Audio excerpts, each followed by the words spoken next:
Faltam menos de 3 meses para as eleições municipais. Partidos e candidatos correm contra o tempo para se ajustar às novas regras do jogo. A principal delas é o fim do financiamento por empresas. Agora, apenas as pessoas físicas podem doar dinheiro para as campanhas. E tem mais: a legislação limita quanto cada candidato deve gastar nas eleições. Em algumas cidades, o corte pode chegar à metade do que foi declarado na última eleição. A lei também dificulta a contratação de cabos eleitorais, reduz a propaganda no rádio e na televisão e limita o uso de efeitos especiais nos programas de TV. Para comentar a nova legislação, nós vamos conversar com o professor de Direito Eleitoral, Daniel Falcão, e com o ministro Henrique Neves, do Tribunal Superior Eleitoral. Muito obrigado pela presença. Ministro, o noticiário traz todos os dias denúncias de dinheiro público que é desviado de empreiteiras para financiar campanhas políticas, seja via Caixa 2 ou com doações consideradas legais. Essa mudança na legislação para proibir o financiamento por empresas vai ser suficiente para acabar com esse tipo de crime? Na realidade, a decisão é do Supremo Tribunal Federal, que entendeu que a doação como uma forma de manifestação do pensamento, ela só pode ser realizada pelas pessoas físicas, ou seja, pelo eleitor. Então, o Supremo Tribunal Federal, que na leitura da Constituição e da legislação que nós temos, entendeu que as pessoas jurídicas não podem fazer doação. A questão de, eventualmente, uma doação para uma campanha eleitoral ter sido utilizada de alguma forma relacionada a um ato de corrupção, é óbvio que nós não podemos deixar de considerar, mas eu particularmente, ao meu entendimento, que o que deve se punir não é a doação em si, é a corrupção, é o ato. Não importa se o dinheiro veio através de campanha, se o dinheiro veio através de contas offshore, se o dinheiro veio de alguma forma ilícita. O que é crime é a corrupção. Esta que nós temos que combater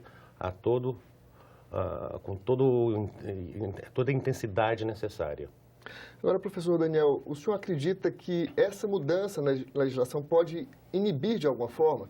Tem gente, inclusive do TSE, o presidente Gilmar Mendes já alertou para isso, da possibilidade de fraudes, mesmo utilizando a pessoa física, utilizando bancos de CPF, por exemplo. O senhor está otimista com a mudança no que se refere a essa possibilidade de fraude? Eu estou bastante preocupado, né? Eu tenho opinião parecida com a do ministro Gilmar Mendes, no sentido de que as eleições de 2016 vão ser uma nova descoberta, porque a grande fonte de receita das campanhas até 2014 eram as doações de empresas privadas. Essa fonte, em tese, secou, então os candidatos vão precisar fazer mágica com muito menos dinheiro e fazer campanhas, e as campanhas do Brasil são muito caras por si só, depende muito de propaganda na televisão, no rádio e depende de marqueteiros que saibam fazer as campanhas. Então, eu estou pessimista, mas, ao mesmo tempo, vamos observar como vai ser 2016, já imaginando que 2018 provavelmente vai ter algum tipo de mudança. Nesse aspecto, como é que o TSE está se preparando para fiscalizar e coibir esse tipo de crime? Na realidade, o país já teve uma época, até 89, as campanhas eleitorais eram feitas apenas com doações de pessoas físicas. De lá para cá é que a legislação foi modificada para permitir a doação da pessoa jurídica. E agora, por decisão do Supremo, veio a proibição. A fiscalização do Tribunal Superior Eleitoral, ela é intensa através do exame da prestação de contas dos candidatos. Eles agora têm que, em 72 horas, depois que há o crédito de algum dinheiro na conta bancária da campanha, esse crédito tem que ser informado à Justiça Eleitoral com o nome do doador, quem doou para o candidato, e isso vai ser divulgado para a população em 72 horas. Todos esses mecanismos que existem, a prestação de contas, essa informação, ela permite que não só a Justiça Eleitoral fiscalize, mas que os próprios candidatos façam uma fiscalização entre si, os partidos políticos podem fazer a fiscalização, se houver alguma denúncia, ela pode ser levada ao Ministério Público, assim como qualquer eleitor que pode verificar a existência de algum gasto irregular. A fiscalização ela é feita pelo Ministério Público e pelos concorrentes. Agora, o candidato que opta por usar a Caixa 2, independente da fonte de financiamento, que seria legal, ele não vai registrar isso no livro. Como é que o aparato do judiciário está se preparando para isso? E depende realmente da denúncia do candidato opositor? Depende, principalmente, uma ação o juiz ele não age sem que alguém o provoque.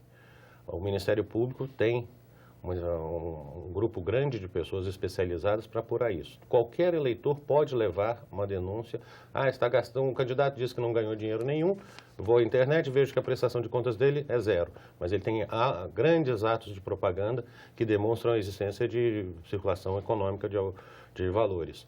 Ele pode denunciar isso ao Ministério Público, o Ministério Público levará à Justiça Eleitoral e o próprio Tribunal Superior Eleitoral tem feito convênios com diversos órgãos, com o COAF, com vários órgãos, o ministro Gilmar tem se empenhado muito nisso, para que nós possamos ter uma base de dados muito grande para fazer o cruzamento, para saber se aquela pessoa que doou também tinha condições de doar.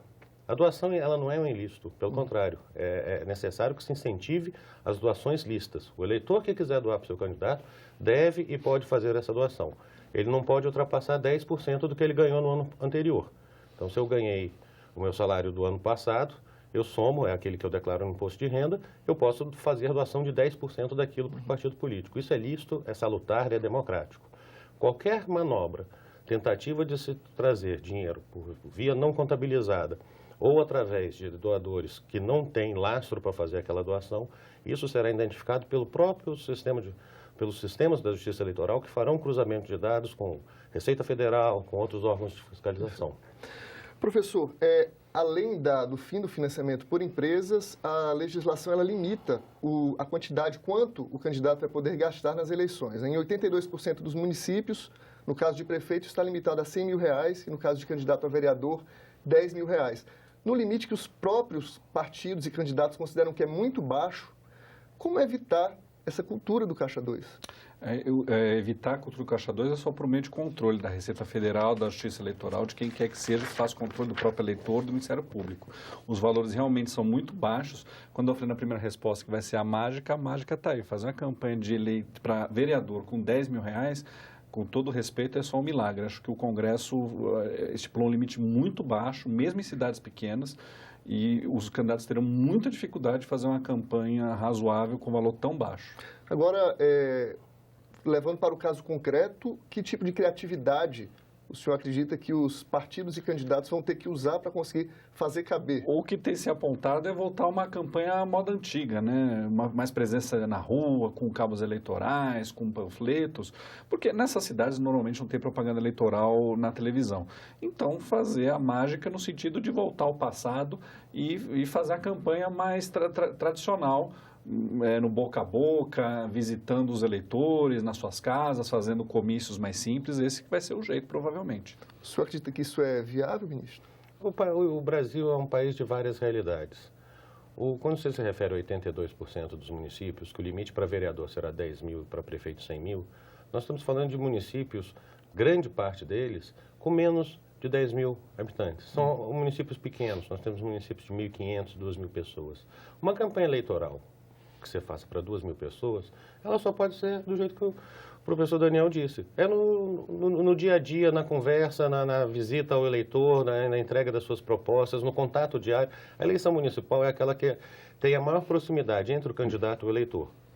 A outra realidade que nós temos são os grandes centros urbanos. São Paulo é o maior limite de gastos que tem, eu acho que está na ordem de 30 e poucos milhões de reais, ainda falta atualizar, mas vamos dizer que chega a 40 milhões de reais para uma campanha de prefeito de São Paulo. Então, haverá, vamos dizer, a dificuldade de arrecadar esse valor, porque ele só pode vir de pessoas físicas, mas o limite em si não me parece preocupante para o município de São Paulo.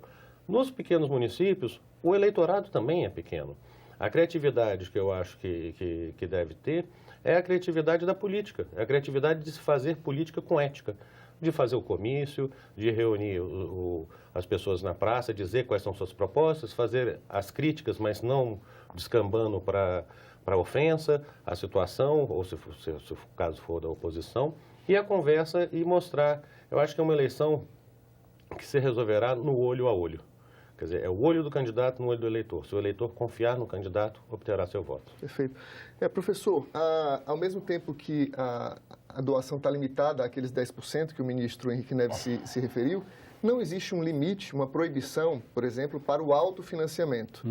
Então, assim, a intenção de se evitar a doação por empresas foi também no sentido de evitar aquele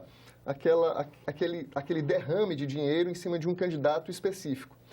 Agora, na medida em que você não proíbe o autofinanciamento, isso não gera uma distorção? Quer dizer, aquele candidato que tem mais dinheiro no bolso, tem mais bala na agulha, sai na frente nessa corrida eleitoral?